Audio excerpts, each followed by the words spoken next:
99% of people still don't understand how to use ChatGPT, and it genuinely annoys me. We make over 180K a month with our marketing agency, just for some credibility. You probably don't give a shit, but that just shows like what kind of organization we are running. And we use AI every single day, like literally for almost everything. If it doesn't do the full task, then it does like 60% of the task or 80% of the task. Thumbnails, like I do the YouTube creative part of the business. We also have growth operators, whatever. I'm the head creative, the CCO, so I do all the creative work. I use AI for the thumbnails, for the titles, for the scripts, for the ideas, for the communication. I use it for everything. Even the edit of this video is made by AI, the gaps that are in here. My editor is editing this, and that is done by an AI tool. So what do I mean with 99% doesn't understand ChatGPT? They don't understand it because they think that ChatGPT is some sort of magical tool with a bunch of wisdom, and it doesn't. I used it the wrong way. That's why I'm so passionate about this, because I wasted a bunch of time. I thought I understood what I was doing, but I didn't. So I was making mostly the scripts, but also the titles. At first it was the YouTube titles. Like we work with 8 to 9, even some 10-figure entrepreneurs. If you don't believe me, go to my main channel. I'm not gonna explain this or anything. We do that. So those people have a bunch of credibility, a bunch of leverage, but still we didn't get that many views. Why? Because I use very generic YouTube titles, and I was way too plain with the concept. So what's my idea in this video?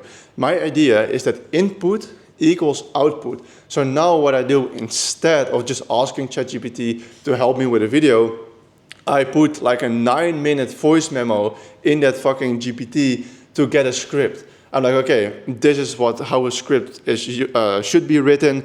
Watch out for this, go in depth here, ignore this, build up tension before you deliver on the topic. The hook should be short sentences that follow up onto each other, and I can go and go and go. I tell all these things to the GPT, and then guess what happens? He gives me a fire script, like the best script ever. The client that we recorded with on Wednesday, so it's like 5 days ago, he was like, this is so good, how did you do this? Did you hire a copywriter? No, I just gave way more context to the ChatGPT. ChatGPT is just, they have all the words in the world, they have all the information, but I don't understand how to use it. So you need to give him patterns that he needs to follow. You need to give him rules that he can't do and can do. Like you can tell him, write me a script that's gonna give like 90% retention. What do you think he's gonna do? He's gonna look up how to write with a 90% retention. That's what the GPT is gonna do.